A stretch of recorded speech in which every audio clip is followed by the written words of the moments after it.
press record whenever you like. You can wait if you want. You can wait a few minutes while we get people to join the chat. My Jetta just farted on me as well, so oh my god, it stinks. And Ash has already joined the chat. Let's go. Let's go, Ash. Hi, Ash. I just started recording as soon as you said Jetta farted on you. She's so stinky for such a little dog. How are you, Ash? Nice to see you in the chat today. We are very excited about. We've never done this before. Maybe like, I don't know, this could be something that we do on a regular basis if it works. I know. We're merging the two worlds. We're merging the two worlds, yes. Hi, yes. Benny. Nice to see you. Crew is in the house. Benny's here as well. Yeah, Ash, I'm feeling good today, which is good. So I had my jab yesterday, and Tam had her jab this morning. So we're like, I did. We're one Pfizer got an arm each. Yeah. We're getting immune. Half the country's done in New Zealand now, so that's pretty cool. Oh, that's so good. I think we're at 60-something% for the first jab in Melbourne, which is pretty exciting. Oh, that's good. Not sure about for second. We're a bit behind with fully vaccinated, but that's good because it's like with Pfizer, you only have to wait 3 weeks. So it's like in 3 weeks, we could be up to like, I don't know, 60 or 70%, which is exciting. 52% Benny saying for the first jab. That's amazing. Hers is next week. Tell Jarvis he needs to swap his fedora for an Akubra. He does. Oh, that's funny. I've got a Tam. I've got a little emote of Jarvis that only Benny has access to because he's a tier 3 subscriber, which is, I know you don't know anything about Twitch. We will discuss all of this, which will be fun. What up, Watto? Nice to see you. Guess what? What, Watto? Hi, Watto. Oh, 17-month subscription. Let's go, Watto. What up, 80? Nice to see you here as well. Oh, all the regs here. This is so awesome. How good. I'm getting a little... This is so fun. Getting a little video. Getting a little vid, but I can't see the Twitch screen, so hi everyone. Can't see it. Hi Tegan, nice to see you. We're so excited about this today. We're trying something new. I didn't have a guest for today, and I was like, last minute, I was like, Tam, let's do this, and you were like, absolutely, this sounds awesome. So what up, Benny? 13-month subby, let's go. 13 months. I can't believe it's been 13 months, Benny. That's wild. Watto's getting his jab in a couple of hours as well. So anyway, we're going to try this. We're going to try this whole podcast recording thing, see how it goes. Yeah. So I reckon take it away and we'll just see how this works. Okay. So we're not only live on Twitch with Michelle Grace Hunter's crew. Hi, everyone. We are also on the podcast of You're killing it! Michelle's always just a little bit behind. We never get the timing right. No, the delay in the Zoom is so funny. It's so bad. I like it. I like it as well. Ash said she loves it, so she said the intro is the best, so we're going to roll with it. Yay, and we also use the amazing Sawyer's Real artist, who is one of Michelle's good friends. He does our podcast music, and we've literally been told often that it is the best podcast intro music ever. So thank you, Sawyer. Oh my God, Tamma, it's so amazing that you said that because today I'm actually playing Soy's new album that just dropped. It's called, it's called Just Add Rain Volume 3. And also, I do the intro to the album. So if you want to listen to that, it's playing in the background, guys. Just let me know in the chat if you can hear it as well. It might be a little soft, but I am playing it in the background of the Twitch stream today. And we'll put links, I think, for our podcast listeners as well, because it's so good. Yeah. Not just because I do the intro, but yes. Anyway, he's what are we talking about today, Tamma? Okay, so today we are talking about MIDI cries. And what is a MIDI cry? Michelle, what is a MIDI cry? Do you want to explain what a MIDI cry is to everyone? A MIDI cry, well, our version of the MIDI cry is a midlife crisis in which you have a full-blown identity crisis. And I mean, for us, it was like changing our hairstyles to the most crazy things you've ever seen. We're going to show some examples coming up on the stream. But basically an identity crisis where you're trying to find yourself. Who am I? What's happening? What's going on in our lives? And we're going to talk about basically how we got to that point, what started the MIDI cry, and what finished it. Yes. And it manifests. The weird thing is that for both of us, it manifested in bizarre hairdos. And it's probably because we are creative people. And I think it does manifest in lots of different ways for people. But for us, it obviously is hairdos. And I think it's quite telling when you look at our hairdos, probably what we were up to. You guys are gonna die. Yeah. We just figured this out recently, that we both had a MIDI cry that involved crazy hairdos. So the other thing that I should mention for those listening on the podcast today, we are live streaming from my Twitch channel today. We've never done this before, so if you hear us talking to people in the chat, there's a chat of people listening to this conversation live. So it's my community that have been around for over 18 months now, so it's so good that we can join our worlds and have a bit of fun. It's really cool. Yes, I'm really happy to be here on Twitch with all the crew there. And yeah, we're happy to have our podcast listeners tuning in as well. We will put some photos up in a collage of all of our hairdos. And we'll be as descriptive as possible while we're doing this for those of you that can't see the photos while you're listening to the podcast as well. So should we kick this off? Michelle? We should, absolutely. Tell me about your first MIDI cry. Oh God, I need to scroll back. Okay, I've got to find the photo. Okay, the first one, I've got to find the first one. Okay, this is the first one, I think. All right, this is the first one. So, let's pull up the the first one was so it's the black and white photo where I'm like leaning forward and the half of my head shaved. That's the one. That's the one. I've got it up on the screen at the moment so everyone can see. So so I guess I should explain what happened. Basically was after my catastrophic business failure, which we have spoken on the stream and the podcast before, and I got into photography, and it was the first time I think I was really immersed in the Melbourne kind of music scene, and I started meeting just really cool people, and just like I felt like I could for the first time in my life actually be myself. I don't even know how to explain it, but in all of my previous jobs, I would always try and push the envelope in terms of what corporate wear was and what you were allowed. I was always getting in trouble for what I was wearing and stuff. And so when I went freelance and I had none of that, and I was meeting all of these artists and creatives and musicians, all of a sudden I was like, oh my God, I can kind of do whatever I want. And I started, I guess, experimenting with my hair. So the first thing I did was actually shave one side. It was only a small section, and this is probably the second iteration. I think I went a little bit higher here, but this is and then I dyed it blonde. It was originally red, so it's kind of it's very blonde there, and it was still quite long at this stage as well, but this was very close to being the start of the MIDI cry. It's very edgy. Because how long ago was that? Because it was late 2011. Okay, so chicks were shaving their heads back then. Because I remember, like it became something where chicks were starting to. But I remember it wasn't that common. I reckon when I had my first MIDI cry and shaved all of mine off. I think by the time that I did it, it was I'm thinking 2008, 2009, people were doing stuff like this, and I was probably a little bit late to the train. Maybe. Yeah, but you were having a MIDI cry, so you're allowed to. It's fine. Oh my God, the guys in the chat, they're all saying that they love it, and Benny said I do it's a thirst trap. That's hilarious. You need water. That's so funny.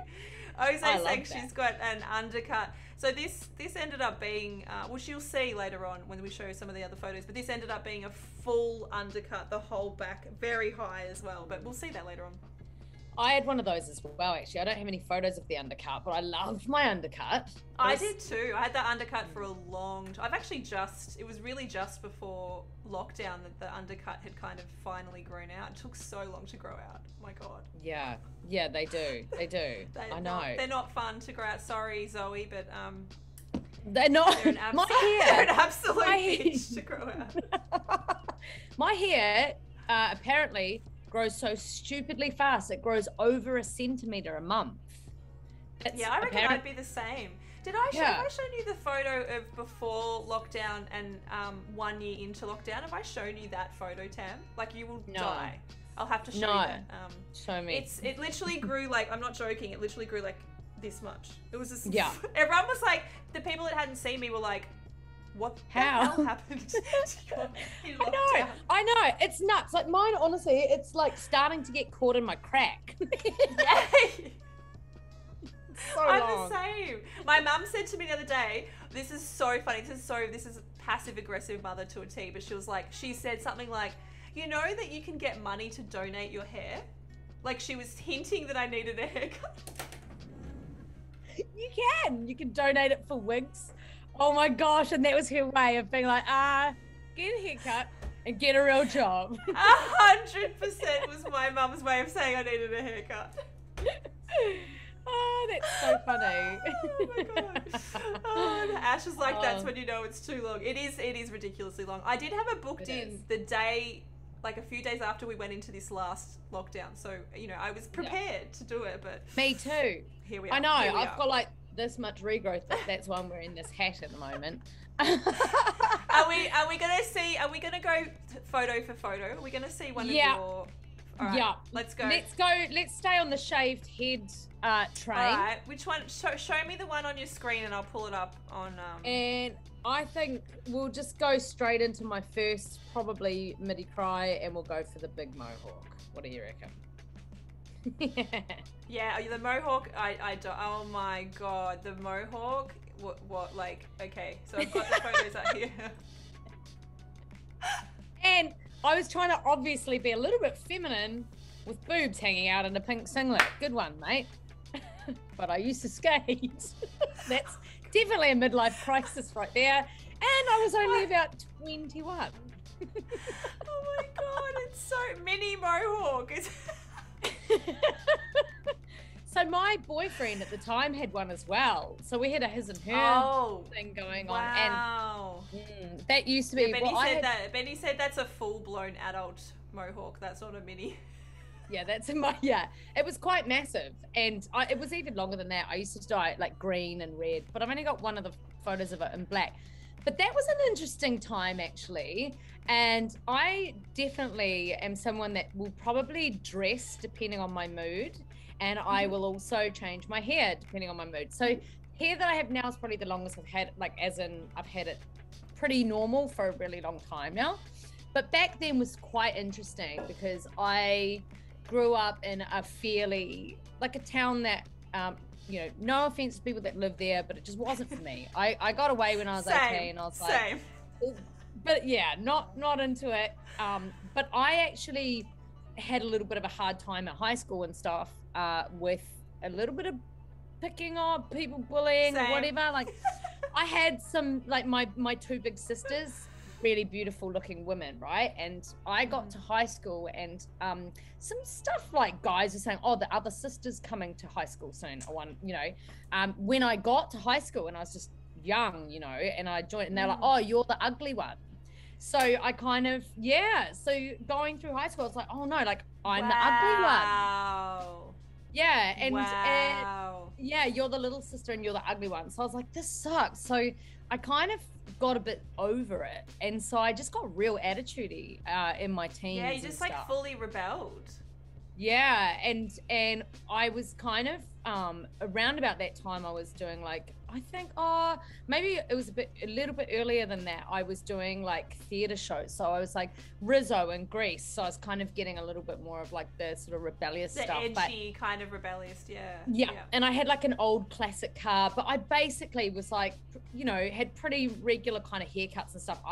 I just got sick of it, and it was pretty much like a big like stick it up your ass, like fuck you type thing.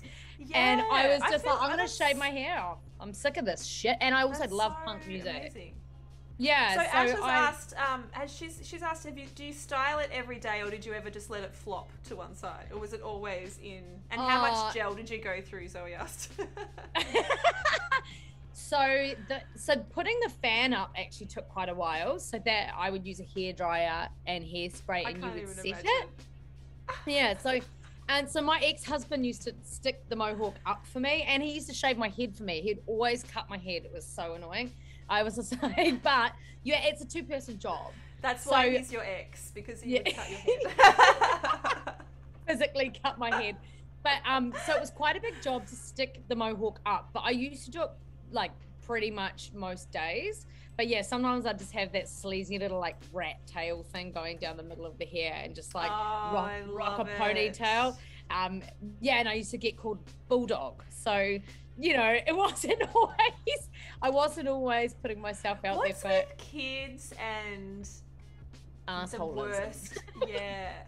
My nickname at high school was Gonzo, because I had a really big nose, and I've obviously was so psychologically traumatized that I had a nose job. So you did not. Yes. Are you seriously? Yes. Oh, do you know? Yes. Are you seriously? I had the same thing, Mish, because like again, I was saying my big sisters, like they're very beautiful girls, and they've got these cute little ski slope noses, and I've got a massive honker. Like I got a big nose, and I was like, it was quite funny when I was, you know, a lot of my singing days, people have told me I look like Bette Midler, Barbara Streisand, and Amy Winehouse. And what's quite funny about them is that they've all got quite prominent noses, but also like our eyes are all quite close together. So we've got also some amazing singers. So they are amazing. So what's very interesting about it is that actually with your face and the way that your structure of your bones, your bone structures and stuff, is actually determines the sound of your voice. I've heard this. I've actually heard this before. Yes. So the shape of my nose. Such a shape. No, you go. I was going to say the shape of my nose. You go. The shape of my nose is actually what gives me the tone and timbre of my voice. So if I went and chopped that, and I use my nose a lot for singing. It's an air chamber, and so if I was to slice that down or cut it down, my voice would change.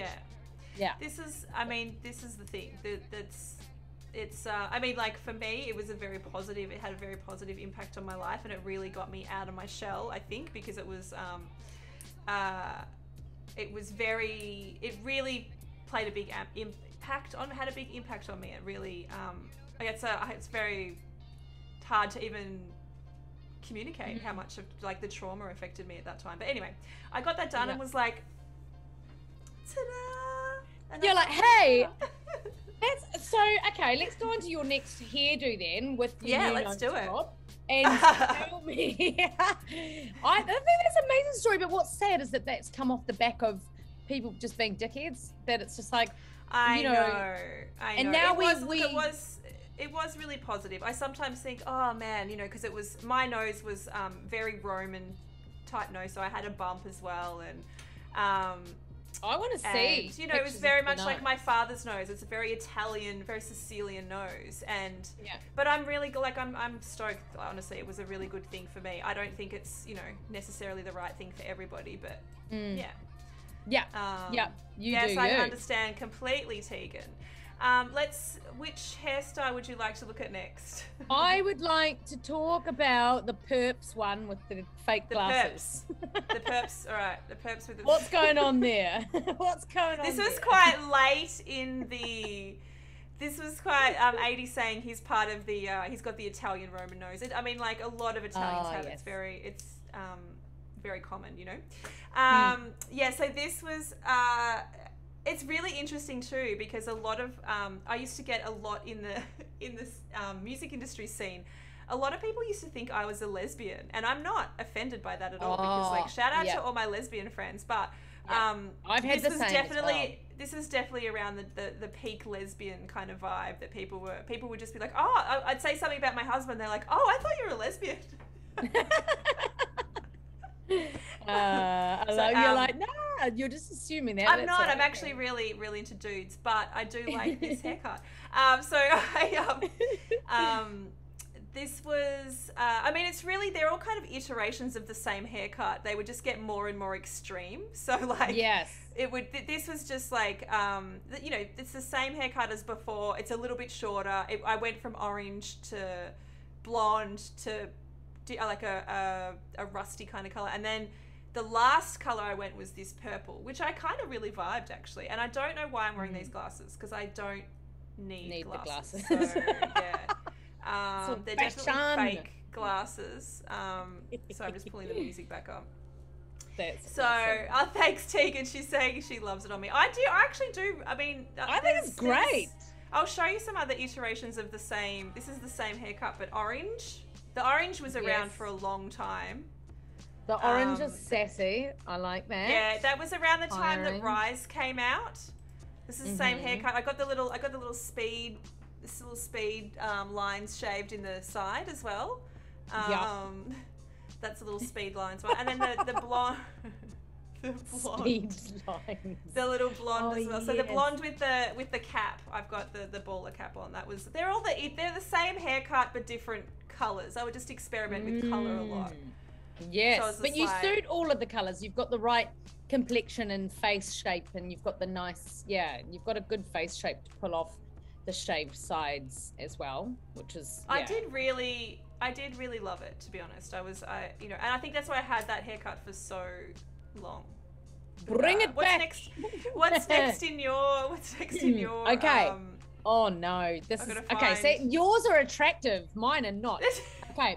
No, I would say we've got other ones. Let's talk about how I was way ahead of Sia Fuller, and let's go for the Sid Vicious half. This is not the greatest photo, but this is, and I got this is the epitome of meltdowns. Okay, so I went Sia Fuller. Okay, I went half black and half peroxided blonde or white, Cruella de Vil styles. This is 2009. Sia Fuller came out with her half and half in 2016. So I feel like, and even I still see this a lot, like now at the moment. I think maybe 2008 or even earlier than that. I'll have to go back through my Facebook photos to have a look. Anyway, as you can see, I was coming off the back of the Mohawk punk phase. Sid Vicious t-shirt, still massively into it. It's got a slight kind of chub going on there because I was drinking a lot of beer. And why was I doing that? Okay, so I had moved to Melbourne at that point in time, but what was interesting about this point in time is I was pretty young there. Even though I don't look like people call me Benjamin Button because I actually looked older when I was 22, 23, 24. People say that to me as well, Tam. People say that to me all the time. They see younger photos and they're like, why do you look younger now? It is. I don't know. Benjamin Buttons, it's good. But this one, and we won't show, I don't think we need to show the one. Yeah, which one? Which one? No, no, we have to show it. It's so funny. It's so funny. We need to show it. Don't worry, we'll show a bad one of me in a sec. So bad. This one is. Can I speak to the manager? This is very speak to the manager.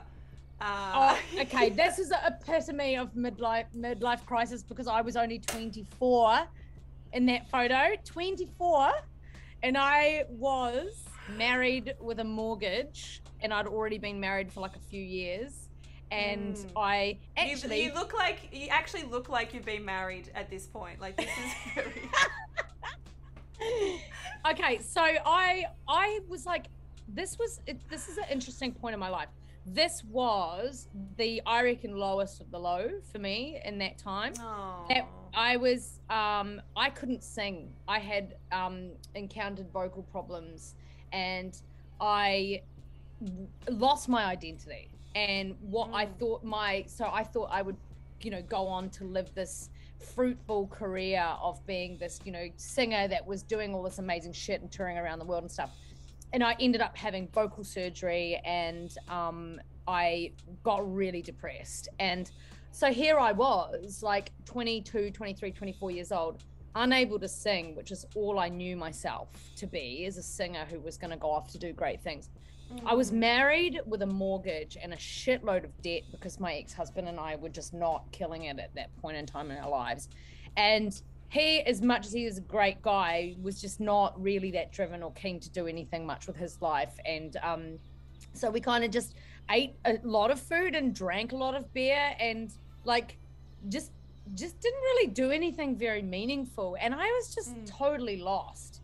So that photo is actually quite an interesting thing of like, I'm this young person trapped in this old person's body, because I look like I'm 40 something in that photo, and I'm literally like 22 or something. And that's when I was like, okay, shit's got to change. And that was a massive MIDI cry, that one. So then I went, we'll go back to you. But I went in. Well, I reckon tell us the next stage. Where did you go from there? The next stage, I think I went into this one. So I lost my weight. Oh, what a bag! Lost all my weight, chopped my hair off, got a bit confident there. I feel like Were you divorced by this point? No, I was still married there. Still married? Oh, interesting. Yeah. Interesting. Yeah. Because this definitely looks like a divorce haircut. Oh, my divorce. Yeah, actually, I don't think I've got any. Oh, yeah, look, this is a divorce photo, because look how skinny I was. And then it literally looks like I've grown noodles on my head. That's divorce days. Where's that one? I've got to find that one. Hang on. Yeah, I was not eating any food at that point in time. Oh, yeah. Yes. And that, but that's me. The noodles at 29. So, I looked younger there than I did when I had that half and half red thing. Anyway, that was interesting. So, yeah, let's throw the ball back to you. And discuss the next. Could definitely, when I kind of chopped all my hair off at one point. It didn't last that long, to be honest. But this was just when I first got it cut all off, and I was going to my friend's 21st. Is it this one? No, that's the next one, because then I kind of did it twice. It was the one in the yellow top. Yes. It's just a little bit longer in the front. I love that. I did really like this haircut, and there's some actually really cool photos, because it's when I started doing radio a while back. I've got some really cool, we did a photo shoot where my hair was like this. If anyone's ever seen, Cherie, my best friend, put together a collage of me looking like Justin Bieber. It's of me when I had this hair. It's really funny. For some reason, I really look like Justin Bieber at that point. It was very, very funny. But yeah, I don't know, I just chopped it. I think we were talking about this before we went live, but we were just saying how, like, I don't know, once you kind of shave your head or cut it, like, you stop being so attached to your hair, and you just kind of like, it's gonna grow back, just do like whatever. And I definitely got to the point where I was like, oh, I'll just chop it, see what happens. And the only thing I don't like about this haircut is once it started to grow even a little bit, it definitely gave me like mumsy vibes, and I was allergic to looking anything like I was just like, I just hated it, even if it grew a little bit. So I was kind of like, I just was never really happy, because like 3 weeks after you get it cut, I'm like, I look like a middle-aged mum, and I'm not vibing it. So that's what was frustrating about that haircut. The other iteration of it was when I dyed it black, and and I cut the fringe very short again. See, I think you suit the fringe. Your fringe has actually grown in lockdown quite a bit. Yeah, no, I'm trying to grow it out a little bit, because I want to do something a bit new, but it's an iteration. Photo mum. I definitely look like photo mum in this one. That's for sure. Photo mum. Photo mum. That's my nickname with my Twitch community, Tam, is photo mum. Photo mum. I love that. That's awesome.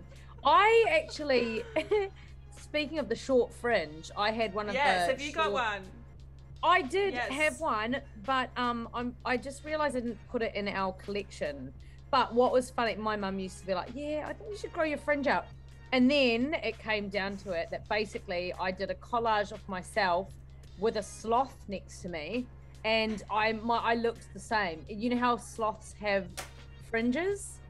Legit, I need to try and find you that because it was. You've got to find the sloth collage.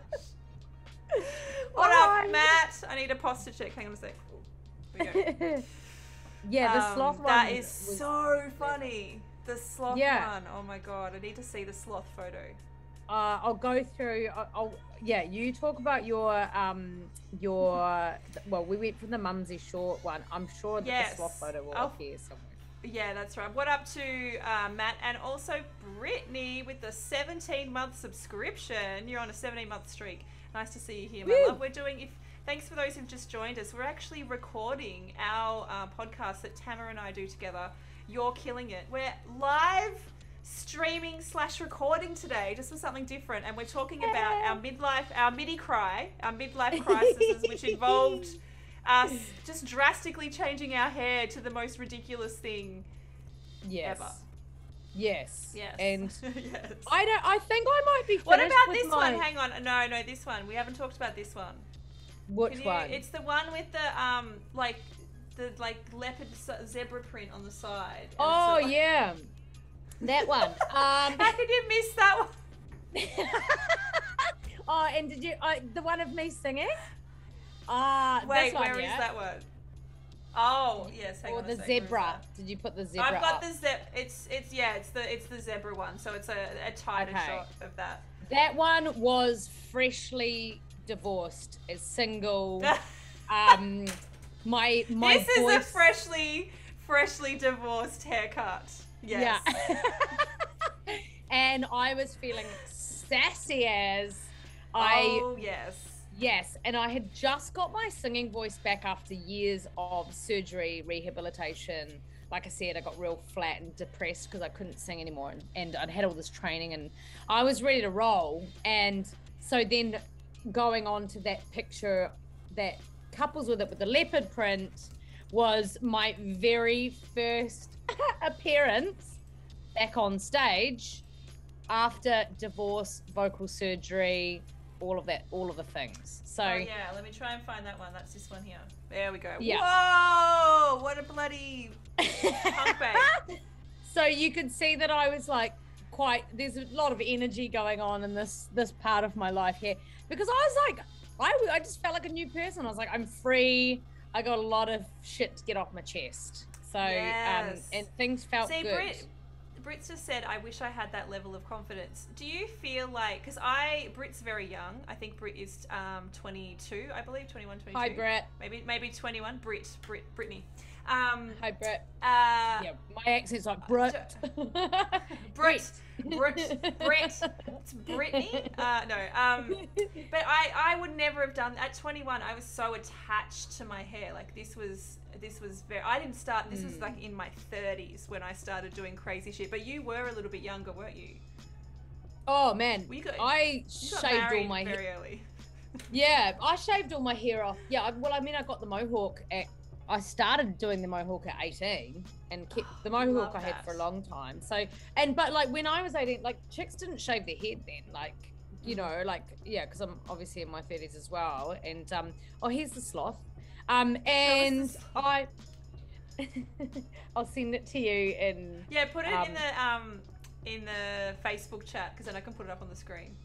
Okay, hang on. Yeah, so I think I just decided to just, I don't know. I just don't think I really cared. For me, I wasn't trying to, I don't know what it was. I didn't feel like I needed to look feminine for anybody, or I didn't feel like I needed to like try and be hot or anything like that. And I think, like I was saying, it did come off the back of, you know, it was kind of sad. I mean, you see with your nose job-ish, but it did come off the back of like being teased about being the ugly one out of my sisters and stuff. So I was like, well, I'm gonna go hardcore. Like, I love punk music. I was like screaming in punk bands and stuff. That's part of the reason I ended up having vocal surgery. But at the same time, I was like, just basically like, you can all go piss off. Like, and I just wasn't trying to attract anybody really. So if you don't feel like you need to impress or attract anyone, then you're just going to go and balls out and do what it is that you feels right for you. And yeah, there's a real self-confidence that comes with just not giving a shit to whatever. You're just like, you're not giving a shit. That's definitely, I mean, I just came to that a lot later, I think, and that's exactly how I felt. It was just like, I feel comfortable in expressing myself this way. Yes.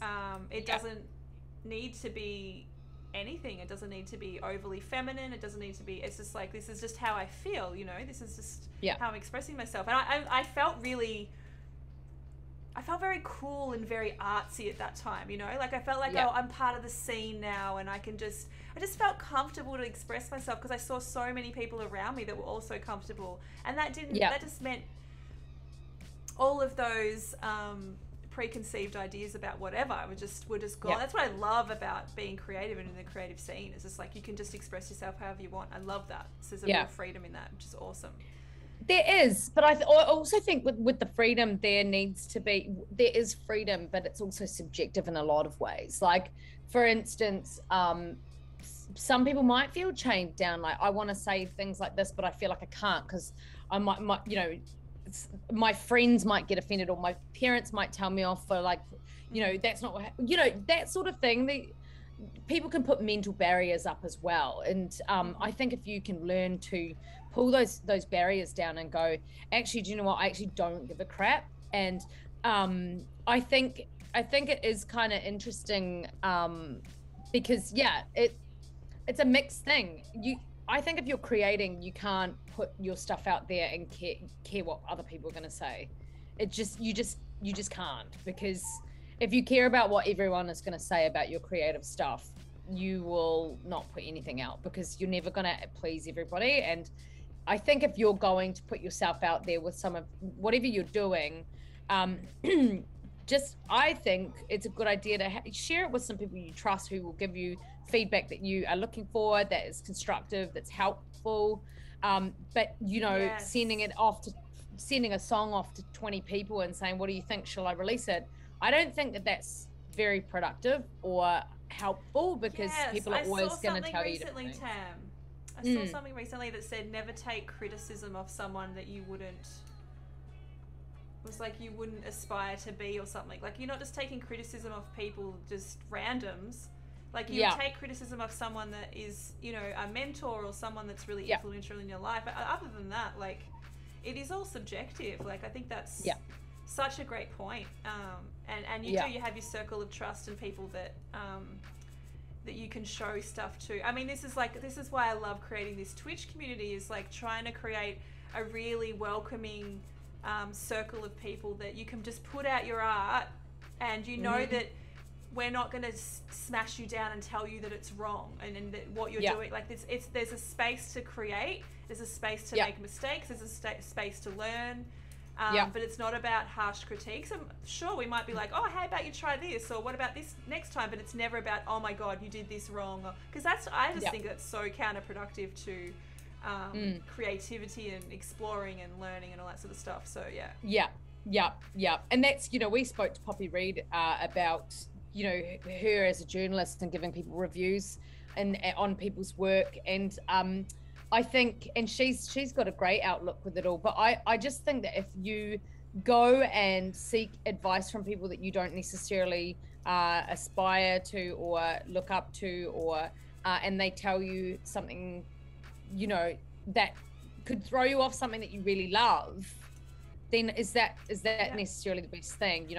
I've even had it recently where I've written and produced a song that I really love, sent it off to some people who are in the industry, and didn't get what I wanted to hear, like just and so therefore I'm like, why should I stop loving what I've created just because there's a couple of people in the industry that might not be gelling with it? So I'm going to put it out anyway. Absolutely.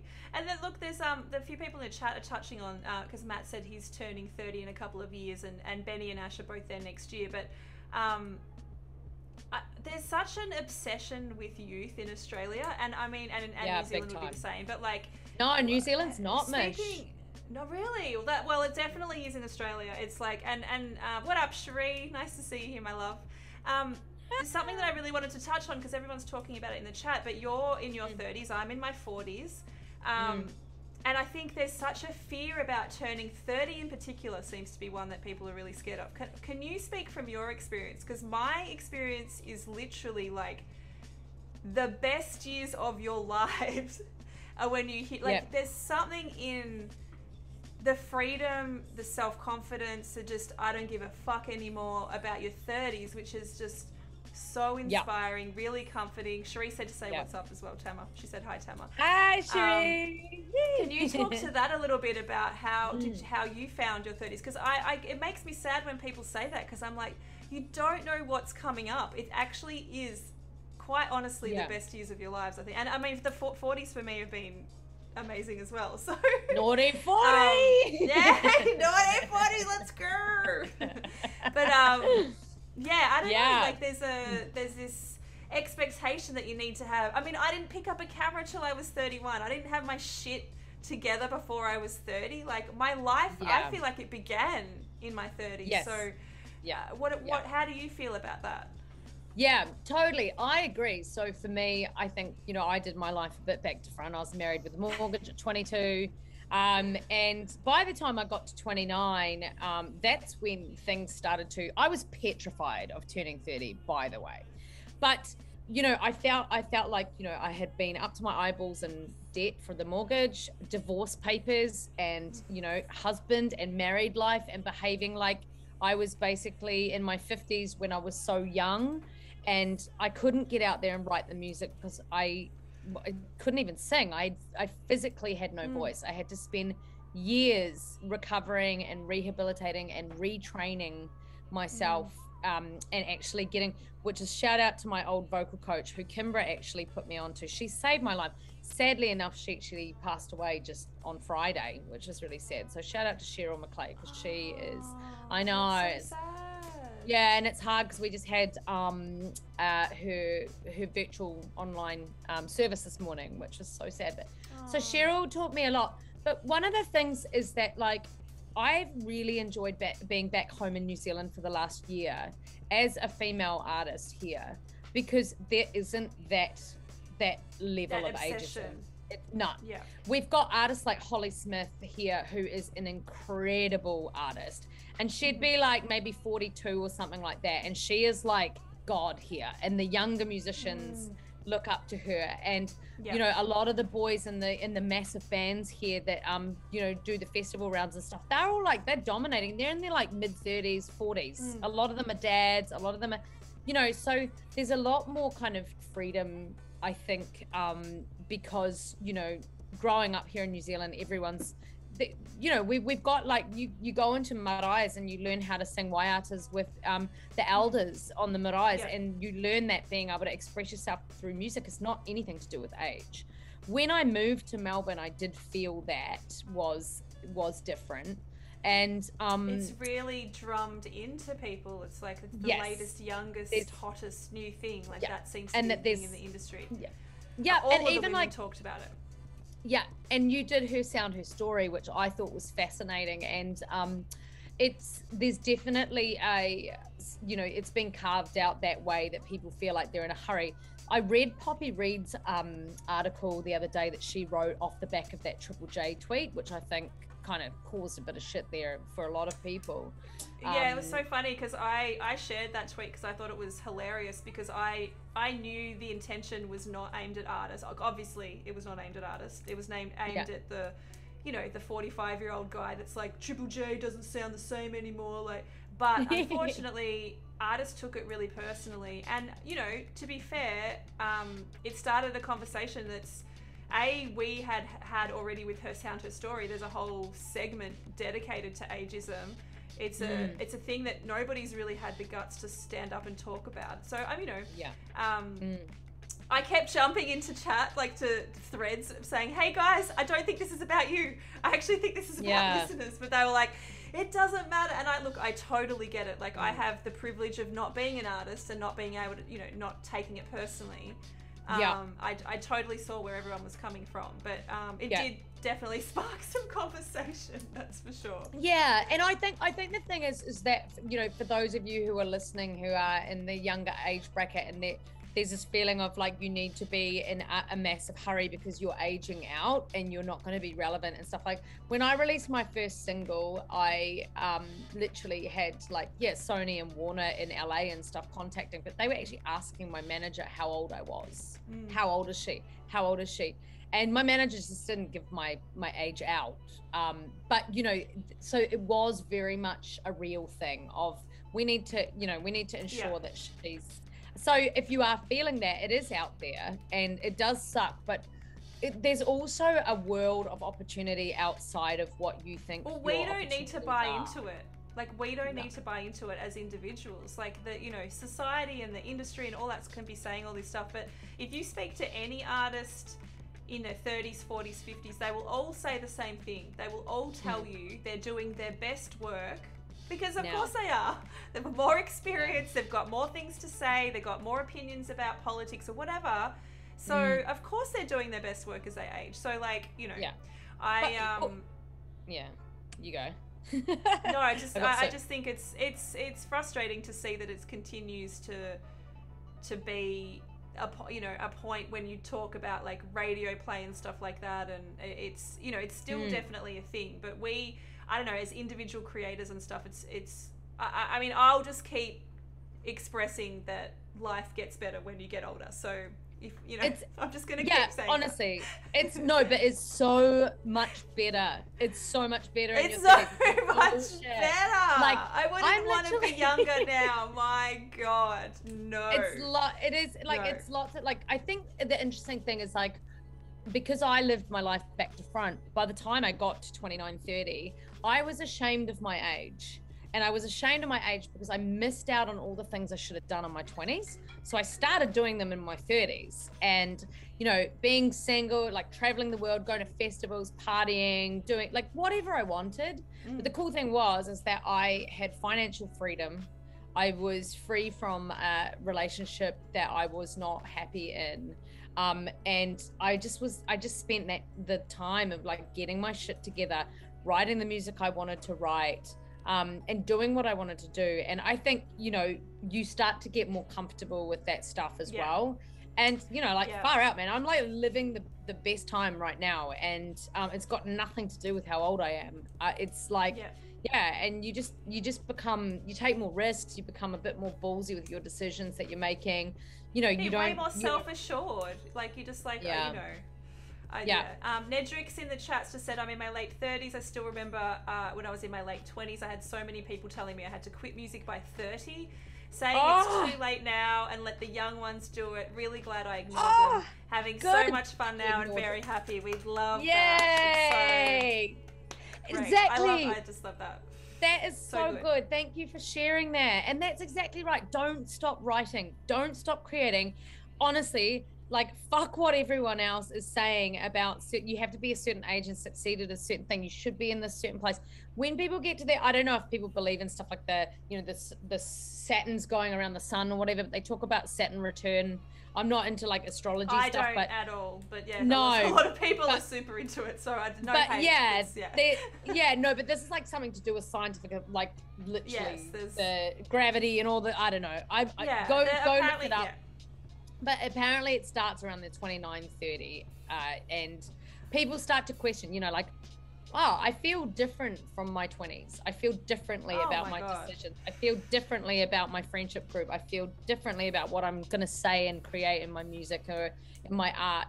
And just go in and grab that, and just, you know, don't feel bad about, you know, those things. Like, face them head on and go, that's cool. Like, this is my chance to actually tackle some of that stuff and be, just enjoy it.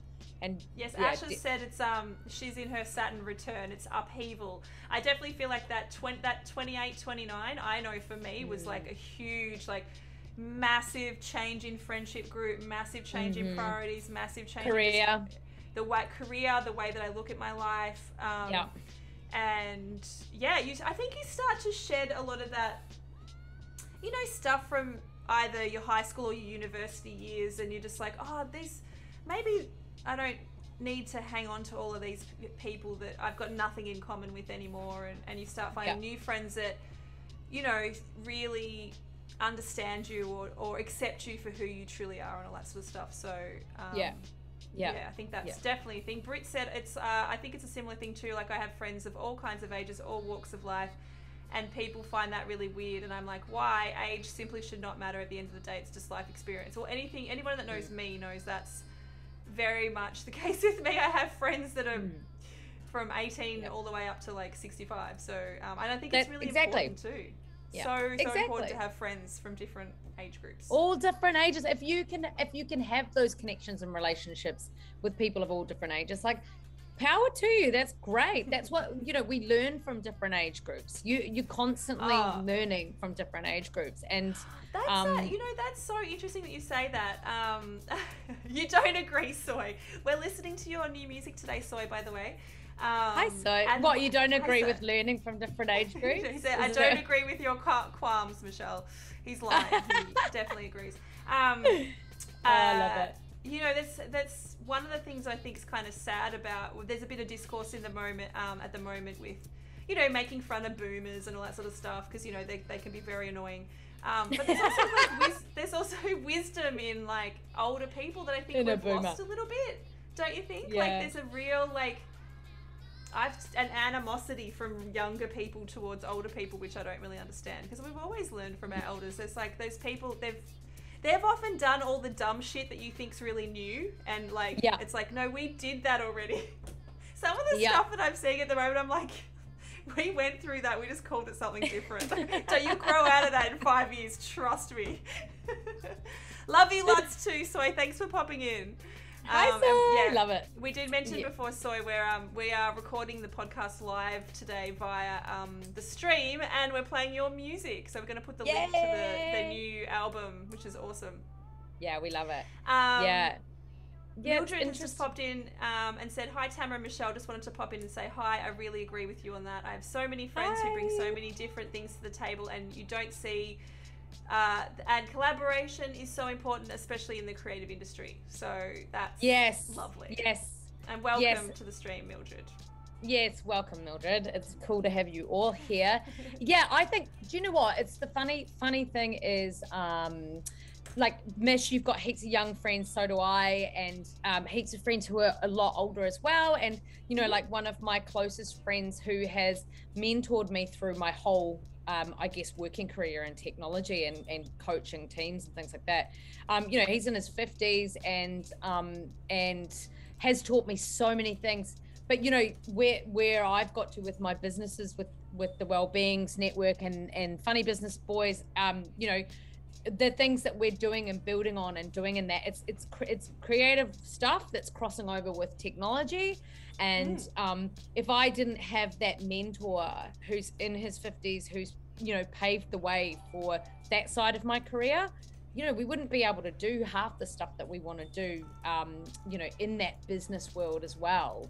So there's no, just go out and connect with people who inspire you and who uplift you and who encourage you, or to maybe, like we said, take a few risks of trying a few different things. Like you're not going to be just only trying to get in front of one audience type as an artist. Like you have to just, where your music takes you, if it's music that you're doing, or visual art, find that, just understand who that audience is and that crowd, because people will be getting value out of it.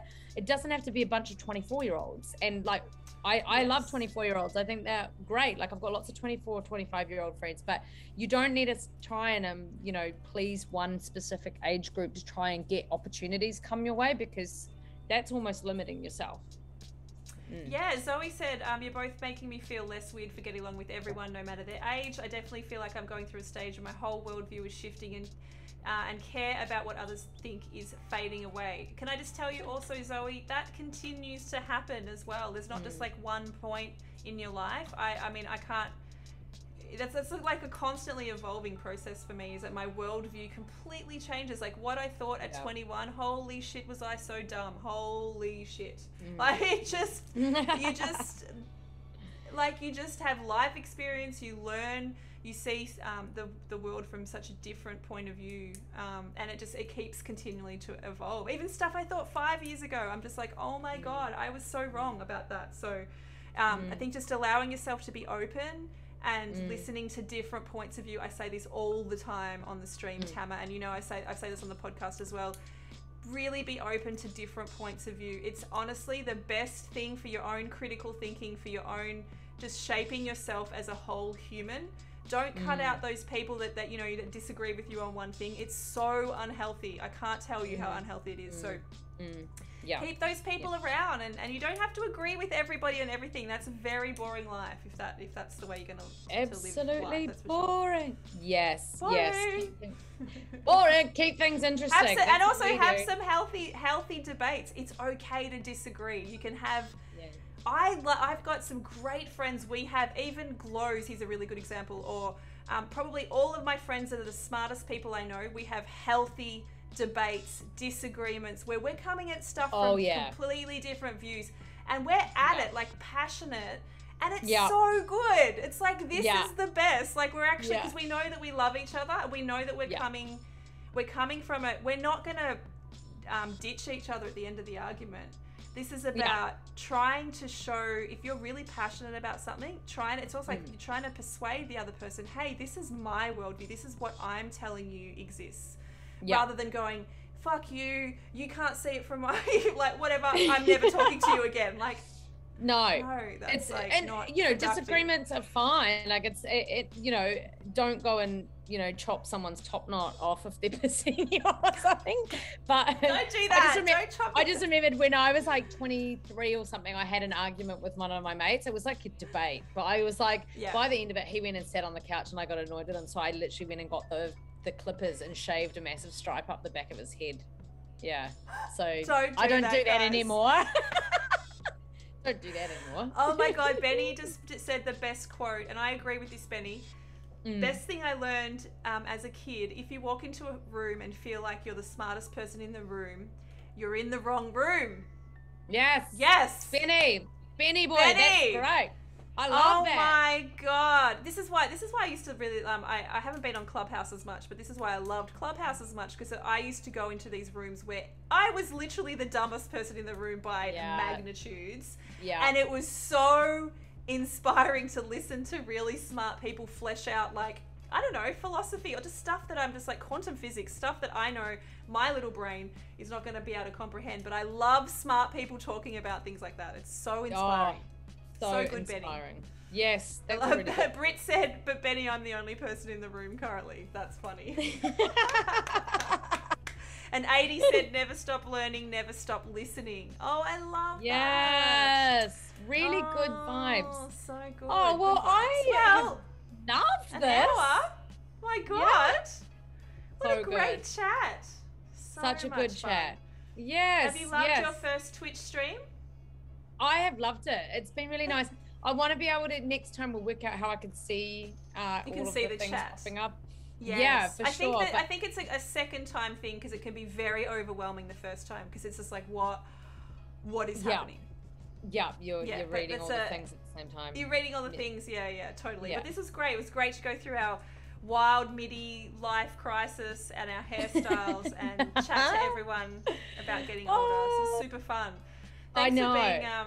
Thanks for being awesome, my Twitch community as well. This is really good. We should definitely do this again sometime. Oh, we should definitely do it. And shout out to your Twitch community. Shout out to our listeners on the pod. And everyone that supports us. And again, we need to get all of the listeners from the pod onto the Twitch and vice versa. Yes. So Twitch and pod cross-pollinate. Yes. Yes. And we've got a couple of, if there are some topics that you'd like us to talk about, we do have a couple up our sleeves, which people have requested, which we will be doing very soon. Don't be afraid to message us on our Instagram, on Mish's Discord. We've got prizes coming up. Oh my goodness. We need to tell people about that. We've got a big competition coming up, actually. I'll let you go. Do you want to tell people now, or do you want to wait? I think we should tell people on Friday, potentially. Okay, we'll tell people on Friday. Yeah. All right. Yeah. All right, yeah. That's fine, Mildred and Matt. Thanks for being here as well. Yeah, I think well, let's do that on Friday. Let's yeah, we can totally end this now. And what else did I have to say? No, I had to say no. That's fine. It's all good. Okay. I'll let my chat people know in Discord. But okay. Thanks for being here. This was fun. Yay! Well done. Thanks, everyone. Bye. All right. Recording stopped. You stopped the recording, so we've officially recorded, finished. That was so fun. We definitely need to do this again. Yeah. We definitely need to do this again. Yeah, that was very fun. I loved that. That's cool. I like all the interaction everyone had. The interaction's so good. It's like it adds a little third dimension to the podcast as well. Yes, it's like we're getting I know questions during the podcast. So I know it's awesome. Let's do a little. All right. Well, thanks everybody. Oh yeah, still a little photo. Hang on. Okay, 1, 2, and thanks everyone. Yes. All right, ready? 1, 2, 3. Woohoo! Love it. That's cool. Thanks, Ash, for that. Oh God, we're getting follow bots at the moment. I'm going to end the stream. Guys, I'll talk to you shortly in Discord. And remember, it's Subtember at the moment. So I think on Sunday we'll have a big Subtember subathon. See how we go. Love you guys. We'll see you in the chat on Sunday. Bye, crew. Bye, everyone.